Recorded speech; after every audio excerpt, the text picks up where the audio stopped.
예, 안녕하세요. 안녕하세요. 예. 자, 오늘 16강 유적 유물로 읽는 전통놀이 시작하겠습니다. 예. 자, 이제 유적 유물로 읽는 전통놀이는 여러 지역에 있는 전통놀이 역사 현장을 소개시켜드리는 그런 강의가 되겠습니다. 자, 1차 전통놀이 공개 강좌, 2차, 3차 이렇게 되어 있고요. 자, 전통놀이 역사 현장, 유적 유물을 읽는 그 현장은 첫 번째는 이제 청계천 광통교를 이렇게 소개해 드리겠습니다. 여기 보면 강희천의 한경사인데, 강희천이 원래 그 카톨릭을 숭배했죠. 나중에 이제 순교를 하게 되는데, 이분이 한경사라는 106개의 서울 풍속을 한 그런 시가 있습니다. 사실은 우리 시간이 된다면 역사인문 아카데미에서 이 한경사도 소개시켜드리려고 하는데, 워낙 많은 시간이 필요해서 좀 기다렸다가 여기 이제 역사인문 아카데미에 인원도 많고 그러면 이제 여기 하게 되는 이제 선생님들이 각각 뭐 주역이라든지 또는 한자의 뿌리가 되는 설문해자라든지 이런 것들을 준비하고 있습니다. 관심 있게 보시다가 공지가 나가면 그때 참여하시면 좋겠습니다.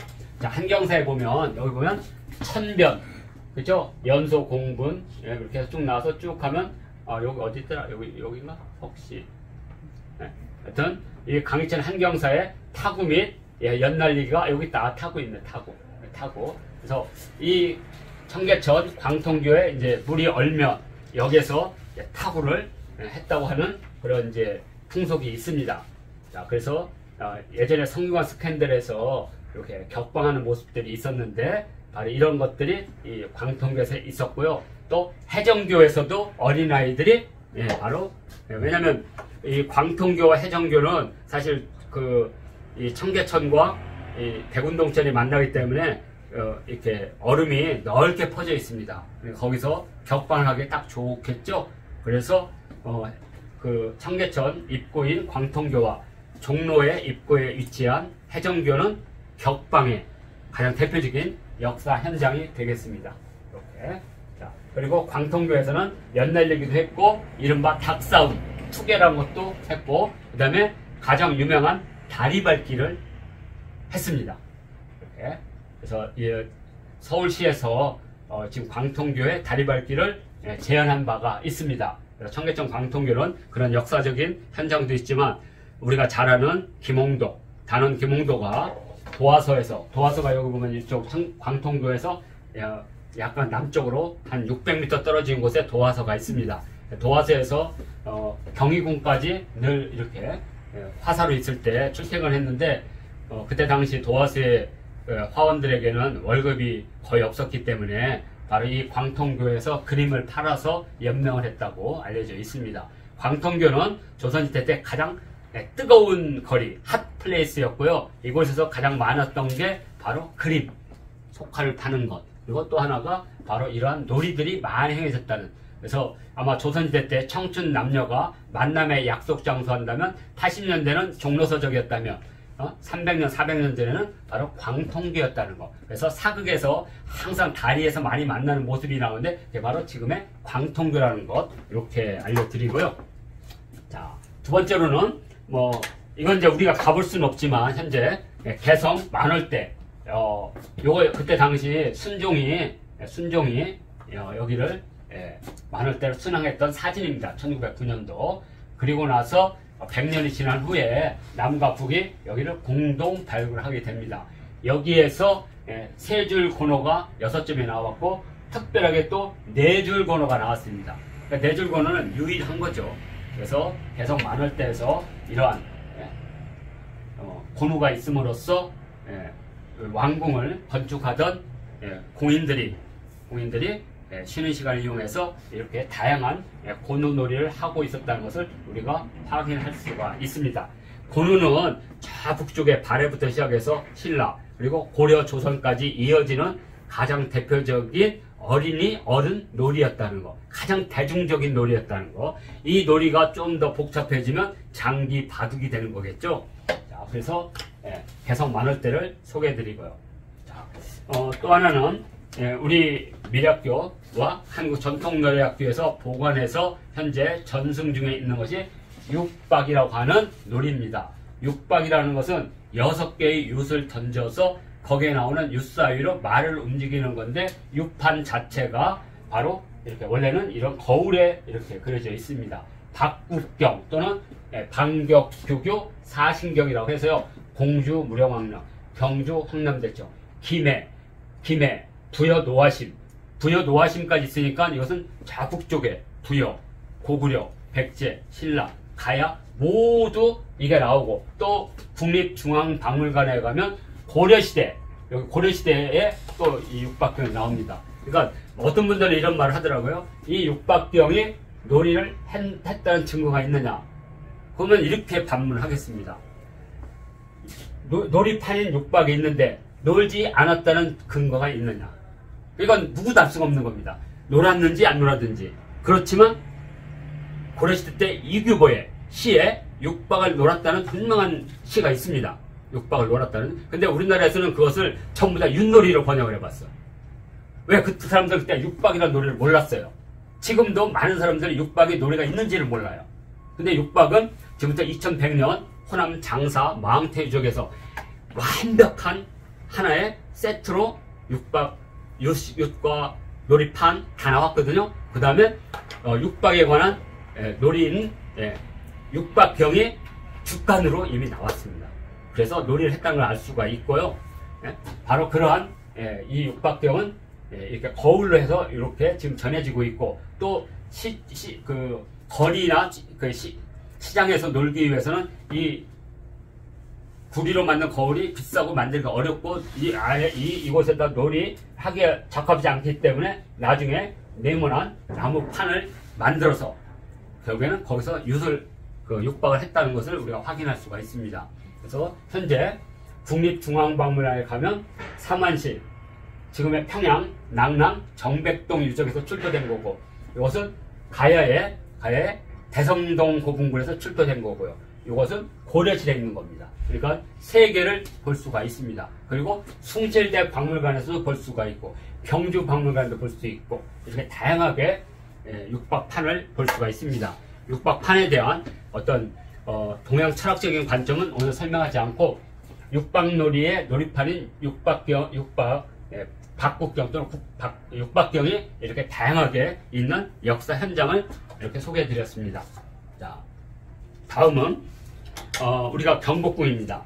물론 경복궁은 궁궐을 소개하고 궁궐을 안내하는 역할로서도만 존재하지만 이곳에서는 정말 조선시대 때 다양한 놀이들이 진행됐습니다. 대표적으로 저는 4개를 꼽겠습니다. 이건 다 기록을 찾은 거니까요. 경복궁에서는 승경도, 쌍욕, 격방, 초를 주로 했다는 문헌적 기록을 다 찾아내서 먼저 이 승경도는 승정원과 홍문관, 주로 관리들이 많이 나왔습니다. 승경도는 벼슬놀이라고 하는데 윤목이나 주사위를 던져서 나오는 윷사에 따라서 이렇게 나중에 영의정까지 가고 마지막으로 사계장을 받아서 이렇게 나오는 이렇게 정상적인 승부가 나는 승진과 또 하나는 잘못해서 사약을 받아서 죽음으로써 승패가 끝나는 거. 하나는 내 힘으로 퇴임을 하는 거고 하나는 상대방이 사약을 받으면서 내가 이기는 두 가지 승리 방법이 있는데 조선시대 때는 조선 초기에는 조선의 관직이 고려시대 관직은 궁예의 태공과 신라의 관직을 많이 계승했기 때문에 중국 관직과 많이 달랐던 거예요. 근데 조선은 철저하게 대명률에 근거해서 벼슬 체계를 만들었기 때문에 중국 벼슬과 비슷해요. 그러다 보니까 고려시대 관직과 조선시대 관직이 너무 다른 거죠. 두 번째로는 고려한테 500년 충성하던 사람이 갑자기 조선시대 관이 이게 관직도 어색하고 그래서 이것을 보급하고 조선의 건국을 정당화하기 위해서는 빠르게 관리들을 끌어들이기 위한 하나의 방편으로 하륜이 조선 개국의 설계사 중에 하나였던 하륜이 중국에 있던 승관도를 모본으로 해서 조선시대 환경에 맞도록 한 게 바로 승경도입니다. 그래서 이 궁궐의 여러 도록 같은 데 보면 이렇게 경회로 앞에요. 경회로는 석주 48개라 정확히 되어 있죠. 근데 여기는 경회로가 전부 이렇게 무너져 있는 걸 봐서는 전부 다 임진왜란 이후에 만들어진 궁궐도라는 걸 알 수가 있습니다. 여기 보면 위치가 승정원, 홍문관 여기 되어 있죠. 예문관, 내반관은 이제 요즘은 내시부입니다. 내시부. 그다음에 보루각. 아까 그 우리 쌍육 산매할 때 그 누각. 경복궁은 여기 있었던 거죠. 경복궁은. 그다음에 여기가 춘추관. 그다음에 상위원. 이렇게. 그리고 뒤에 함원정과 함경과. 함원정, 함경과 사실 이쪽에 있는 거죠. 그리고 여기에 해 그림자되는 일영대가 있었던. 이걸 통해서 승정원과 홍문관의 위치를 알 수가 있고요. 또 하나는 쌍육입니다. 쌍육. 쌍육은 충순당과 문수전에서 주로 놀았는데 요 충순당과 문수전에 논 것은 주로 나쁜 측면입니다. 왜냐하면 주로 이제 조선 후기가 되면 이게 도박이라고 해서 잘 못하게 했거든요. 근데 이 충순당과 문수전에서 했다는 건 뭐냐면 이 충순당과 문수전이 다 구석에 있다는 거죠. 궁궐의 구석. 그러니까 잘 임금이나 다른 사람이 잘 출입 안 하는 곳. 그래서 충순당은 현재 경복궁의 서북쪽 이 자리고요. 자리고 그다음에 문소전은 현재 그 국립 민속박물관 있는 그 자리. 그래서 이걸 우리가 장소를 대략 위치를 이렇게 추정할 수가 있습니다. 그리고 또 하나는 경복궁에서 바로 격방과 투호가 많이 나왔는데 재밌는 것은 조선 후기에 들어오면 격방은 일체 기록이 나오지 않습니다.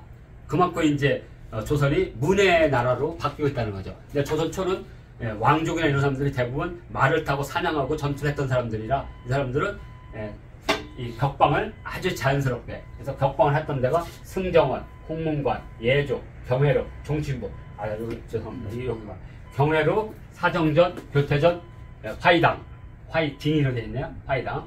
그래서 화의당은 어디에 있냐면 국립민속박물관 경복궁 사이 여기 있었습니다. 지금은 건물이 없지만 위치는 대략 화의당이고요. 특히 경유에서 많이 놀았습니다. 그래서 투어나 격방이 가장 많이 했던 데가 바로 경회로 앞에 뜰이 넓었으니까. 그래서 우리는 경회로, 사정전, 교태전, 화의당의 위치를 확인할 수가 있습니다. 또 하나는 투어는 유교 국가에서 가장 중요한 예의적인 놀이였기 때문에 어떤 놀이보다도 많이 성행을 했습니다. 자, 그래서 승정원, 홍문관, 그 다음에 예조는 지금의 광화문 세종대왕 상과 이순신 장군이 있는 거기 이조, 호조, 예조니까. 예조는 동편에 있다가 서편에도 옮겼습니다. 왔다 갔다 했지만 기본적으로는 동편에 있었던 겁니다. 이조, 호조, 예조, 그리고 한성부, 그 다음에 뭐라 그러죠? 기로소 이렇게 됐죠? 한성부, 기로소. 자, 그래서 예조 그리고 이제 종친들과 우위를 다지기 위해서 이 경복궁의 국립민속박물관의 동편 요 자리 지금은 이제 국립미술관이 있습니다. 현대미술관이 있는 그 자리에 지금 그 위치가 가 있으니까 종친부의 위치를 우리가 찾아서 확인할 수가 있습니다. 그래서 경복궁에서는 이렇게 승경도, 쌍육, 격방, 투호 그러니까 전통놀이를 지도하시는 분들은 궁궐 해설사도 많이 하시니까 궁궐 해설을 하시다가 바로 이곳에도 이러한 전통놀이가 행해진 역사의 장소라는 것을 알려주고 설명하는 것도 저는 참 좋다고 봅니다. 자, 이렇게 해서 오늘 유적 유물로 있는 전통놀이 강의를 마치도록 하겠습니다.